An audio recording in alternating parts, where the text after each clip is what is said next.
The film begins in a quiet neighborhood, where a seasoned soldier named Ray Francis came back home after many years of duty. He had been dreaming of this day, to reunite with his sweetheart Kelly and start a fresh chapter in their lives together.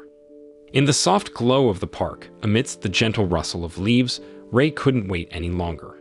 He knelt down and asked Kelly to marry him, his heart full of joy and hope.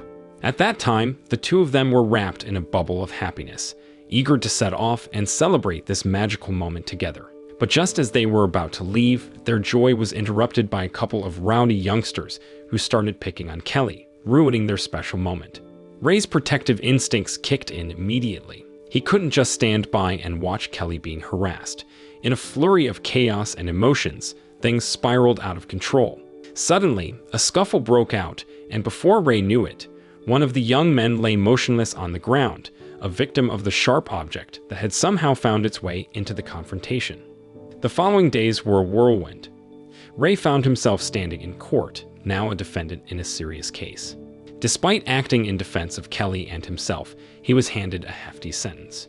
But a silver lining appeared, as his honest confession and show of remorse meant his sentence was reduced, granting him an earlier release. But fate had more trials in store for Ray. The young man who died was the son of a powerful government official named Harvey. Fueled by rage and grief, Harvey pulled strings behind the scenes, determined to seek revenge. With his deep pockets and influence, he bribed Jack, the head of the prison where Ray was serving time, orchestrating a dark plot to end Ray's life inside the prison walls. The next day, in the grim atmosphere of the prison, Ray quickly became a target. A mean-spirited warden named Rico just couldn't stand Ray's gutsy attitude from the moment he arrived. Rico seemed to be on a mission to make Ray's life miserable, finding any excuse to rough him up. But it wasn't just Rico. Ray found himself being hassled by other inmates too, especially a gang led by a guy named Mazin, who was quite influential within the prison walls. Things got pretty heated, but thankfully, another warden, Williams, stepped in just in time to break up the fight before it got too out of hand. As days turned into weeks, Ray found some solace working in the prison library. There he met David, an older inmate who also managed the library. This place became a bit of a sanctuary for Ray, despite the continuous taunts from Mazin's group. At that time, he managed to keep his cool, refusing to let them get under his skin. But then, Rico decided to ramp up his vendetta against Ray. He started rummaging through Ray's personal stuff, cruelly mishandling pictures of Kelly in a blatant attempt to provoke him. And it didn't end there. Even in the restroom, there seemed to be no respite. An inmate tried to mess with him, who, refusing to be humiliated, fought back fiercely. Sadly, this only earned him more punishment. Slowly, the horrifying truth began to dawn on Ray. All these incidents weren't random, but orchestrated by Jack, the head of the prison. Jack had created an environment where justice was a joke and cruelty was the norm. Ray found himself sinking deeper into a world where his basic rights were stripped away, enduring an unending cycle of violence and torture, orchestrated from the shadows by Jack. At lunchtime, Ray was sitting with David and a young guy, who David thought was too young to be in jail. But their chat got moved to the library because some other prisoners were making a fuss. There, David opened up about his past. About 15 years ago, he and his younger brother robbed a place and killed someone. At that time, David got caught, but his brother died during the crime. No one found the money they stole because David hid it really well. On another note, Ray was surprised and really happy when he found out that Kelly came to visit him. He didn't expect her to come, so seeing her really made his day. But Rico was there too, trying to get a rise out of Ray, trying to make him angry. Even though it was hard, he kept his cool, mainly because Kelly was there. Soon after, the young inmate found himself in trouble, circled by a bunch of other prisoners who just decided to pick on him all of a sudden. Just in time, Ray stepped in and stopped their nasty plan, with a bit of help from Williams, who showed up later to help keep things under control. All this tension was really getting to Ray, making him pretty annoyed. His frustration bubbled over when another guy came at him, and Ray ended up hitting the guy without holding back. Rico seemed to always show up when there was trouble with Ray. This time around, Rico brought Jack along with him. Jack had been paid off to hurt Ray, so he grabbed a stick to use it on him. At that time, he didn't hold back, beating Ray until he was really hurting. After what happened, Rico and his gang got together in a room. From their talk, It came out that the top warden wanted no part in their bad deeds and decided to step away to avoid getting deeper into the mess. On the other hand, Williams, who had always felt something was off about how Rico and his buddies were treating Ray, also wanted to keep his hands clean. As an honest senior warden, he told his coworkers not to follow Rico blindly. But despite the warning, they still met up with Jack, who was quietly cooking up another scheme. At that time, Rico and his pals were busy searching a prisoner's room, where they found and confiscated a knife. Later, while the prisoner was cleaning the bathrooms, he realized that Rico had used that knife to kill the top warden, making it look like the prisoner did it. Meanwhile, David went to see Ray.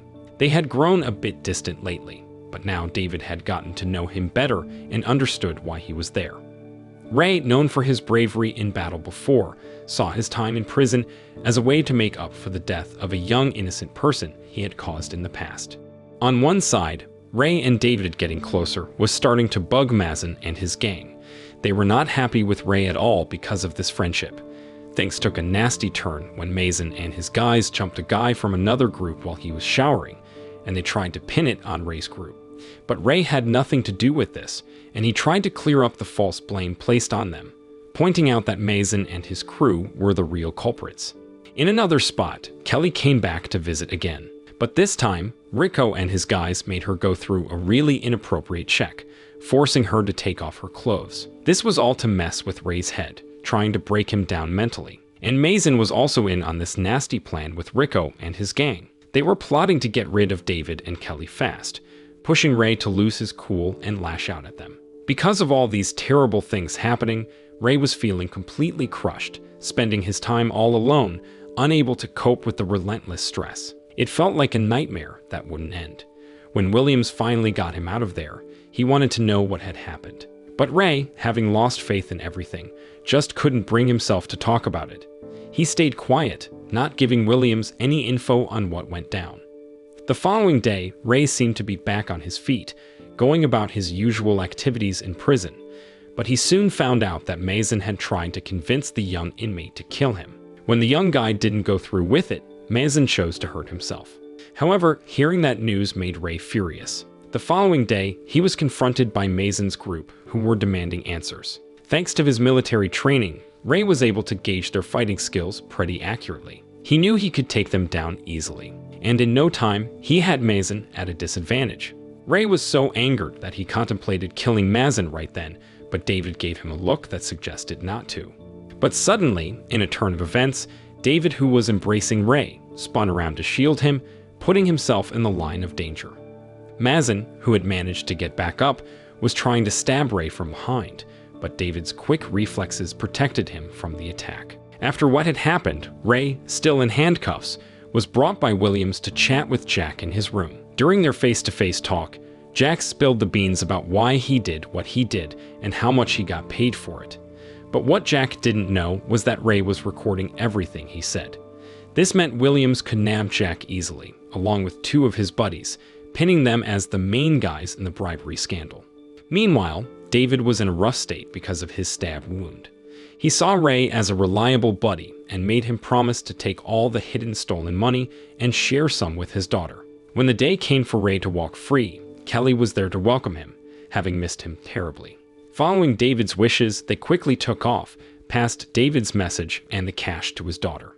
In the end, we see Williams welcoming a fresh face in the prison, and it was Harvey. This guy was actually the big boss who orchestrated the whole messy situation. And the film ends.